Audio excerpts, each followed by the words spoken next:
Hey everyone! So you're looking at my shelves because it is ranking time. I promised you a Michael Crichton ranking video, and here I am delivering it. I could have sworn that I've done this video before, but I cannot find it, so it must be just in my head somewhere. Um, so we're gonna be ranking some Michael Crichton. I've read 10 novels from him, and I have four that I own left to go. And then we'll see about filling in his pen name authored works. So he wrote under a pen name. I can't remember what it is off the top of my head right now. And then I'll start those after I finish the next four. So they're right here. These four here: Disclosure, State of Fear, Pirate Latitudes, and Dragon Teeth. Is it Dragon Teeth? Yeah, Dragon Teeth. I believe that there's one or two that I don't own that I'm probably going to pick up, and then I'll start his pen name works. Um, I don't really remember what genre those are. I think they might be mystery, but I might be thinking of Stephen King. So let's go ahead and get started with the 10 I have read. They're all amazing. You know, I'm a huge Michael Crichton fan. I still think I call him my favorite author. Um, but I mean, it kind of changes daily. I'm also really into Agatha Christie right now, so we'll see what happens. But anyway, let's go ahead and get started. First, least favorite is Eaters of the Dead. So, Eaters of the Dead is one of his earlier works. It is unique in that it's epistolary. I don't know if I'm saying that right, where it's like journal entries. And I really liked some aspects of it. The cultural aspect, it is from an interesting perspective. It's about Vikings and it's about a foreigner going into that world. So I really enjoyed that aspect of it. It is a little gross though because of the whole Viking aspect, but I did really enjoy it despite it being the least favorite. It's still very good. Um, Next is kind of one of his most famous, other than Jurassic Park, Andromeda Strain. I didn't really like. Maybe it's just because health reasons. I don't really like dwelling on huge catastrophes like that. Don't compare it to COVID. It's way worse than that. I don't think I really like the ending either, but the middle was really nice and suspenseful. So that was really, really good. It was nice to kind of know what was going on, but not understand how the pieces fit together.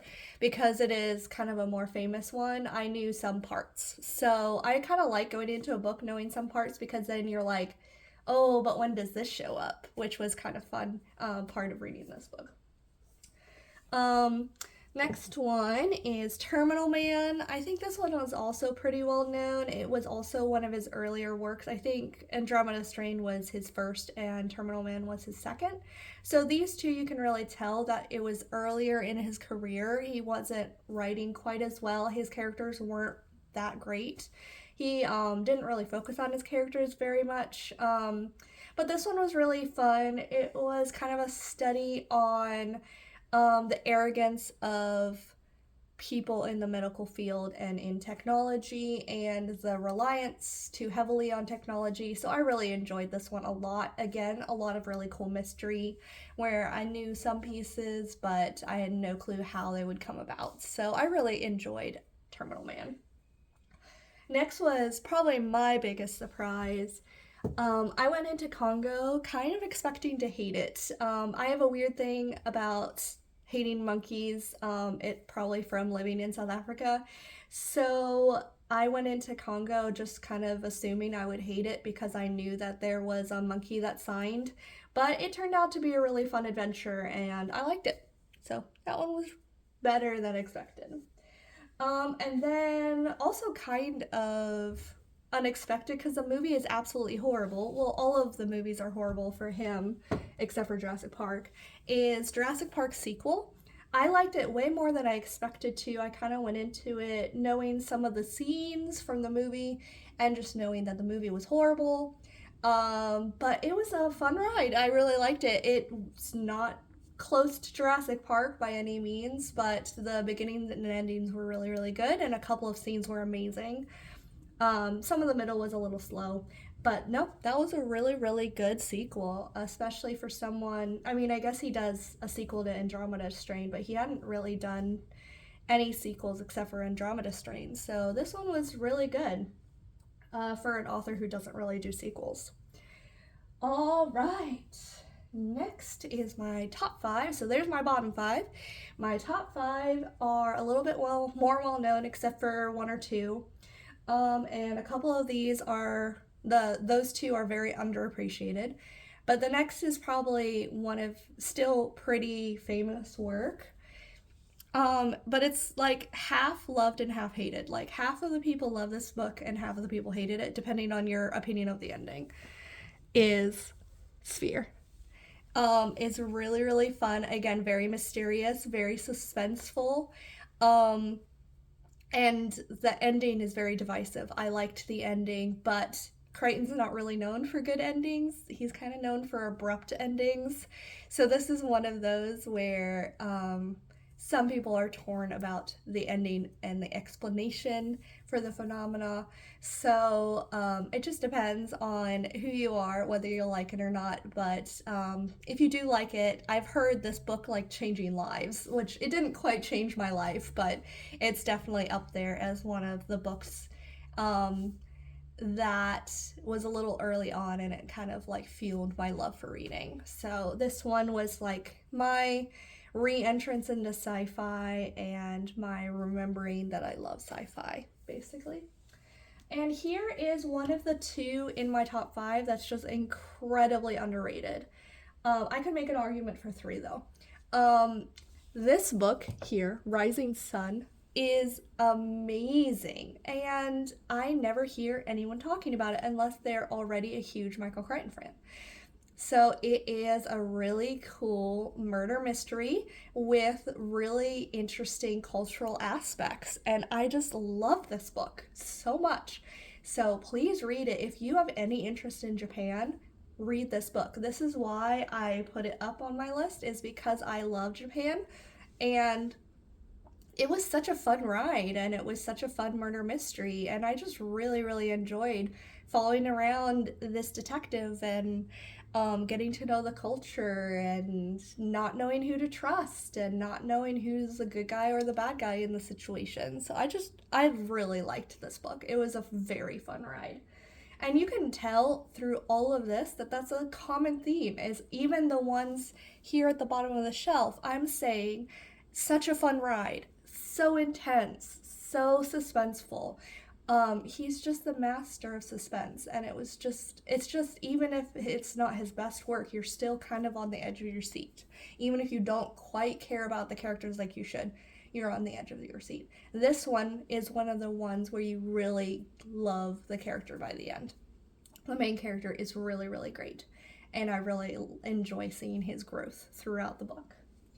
All right, another one that is criminally underrated, very, very early in his work, but Michael Crichton fans, not all of them are historical fiction fans. And here is his historical fiction. I guess Eaters for the Dead was also historical fiction, but this one was where he really caught me. So I had read Jurassic Park, I had read one or two that didn't really sell me, but The Great Train Robbery, oh my goodness, what an amazing ride, what an amazing story. It was just so much fun. Very cool to kind of jump back into the world back in the day, see what it's like, enjoy some characters. And this one is really cool in that it has some very morally gray characters that you still really start to root for, which is really, really fun. They're not good people by any stretch of the imagination. They do pretty horrible things, but because he's such a great author, you actually start caring and you actually start rooting for them to pull off this heist, this train robbery. So it's just a masterful piece of fiction, and it was really early in his career, which is really, really cool. How early it was and how amazing this book is. Again, short, quick, suspenseful, and amazing pacing. I love this book so much. I think this and Jurassic Park are the only two I've like reread because I love this one so much, and it's also short. So, y'all probably know my top two, and you can kind of do process of elimination. I could make an argument for this one also being underrated. Is Timeline. So Timeline is well known, but I just don't hear its praises being sung enough. I knew the main gimmick of this book and I still adore it, and it was so much fun, kind of like Andromeda Strain, knowing one of the like big reveals and kind of being spoiled by that, but it did not take away anything from my enjoyment. It was so much fun to be just like watching and waiting and seeing like, is it here? Is it here? Is it here? It's so much fun. And what an example of Crichton at his best character works. He's not exactly known for having really memorable characters, but the characters in Timeline, you just love them so quickly. It is Kate and Chris, and I never know how to pronounce the other one. Is it Merrick? Sorry if I mispronounced it, but you just love these characters and the professor, and you just root for them the whole way. And they're in such dangerous place, and you just need them to be okay, and you need them to work out. And it also doesn't pull any punches. They are not safe, and you know they could die. There's quite a few deaths in this book, and so it's not like there's any plot armor. You know that anyone could die at any moment, which is great in reading a book and great for suspense. So, yeah, this one was just amazing. It really surprised me. I actually put off reading this book, and here it is at number 2. But y'all all know what my number 1 is. It's the one that started my Michael Crichton obsession, is Jurassic Park. You knew it was coming, not a surprise to anybody. It's the only one you can tell that's like a nice copy, because I bought it for myself, or my dad bought it, I can't remember which, but like I wanted a nice copy because I love it so much. And the first time I read it, it was a little slow, and I don't really understand why. Maybe it's because I was such a new reader. I started reading this about when I was starting Wheel of Time, and I wasn't a very good reader yet, and I hadn't really read a lot outside of school. And but the beginning and ending, and even some parts of the middle, just really captured me. And then on the reread is when I really fell in love with this book. It's just so good. The characters are very catching, even different from the movie, but there's some scenes in the movie that or in the book that are not in the movie that I absolutely love. Even having watched the movie and knowing the major plot points, it doesn't ruin this book whatsoever. It is such a great book, and it is so fun, and the characters are great. And dare I say, they're better than even in the movie, and they're great in the movie. So, yeah, I just can't bump this off. Maybe it's partially nostalgia, but this is my lineup for my Michael Crichton books. I hope that I've persuaded you to at least read one or two Michael Crichtons if you haven't already. If you've only read Jurassic Park, you need to pick up Timeline. If you've read one or two and you didn't really like it, pick up The Great Train Robbery. See if one of his different ones kind of sell it for you. If you like culture, pick up Rising Sun. All of these are really, really great. Even the last couple, the 8, 9, and 10 slots, they're still amazing reads there. Most of them are short and snappy, so they're really great in between reads. I've been reading these in between Wheel of Time books since I started Wheel of Time books, and it's just a great place for them. So if you're looking for a quick little adventure to kind of take you out of your fantasy slump, these are where it's at. So there's my plug. Please read Michael Crichton. If you watched my Timeline video, you're sick of me saying it. but any one of these 10 books is absolutely fantastic. And I've heard great things about the ones that I haven't read yet. So, yeah, leave in the comment what your favorite Michael Crichton is, or if you haven't read them, which one sounds the most interesting. I would love to hear that. So go ahead and leave me a comment, and I'll hope you have a wonderful day. Bye.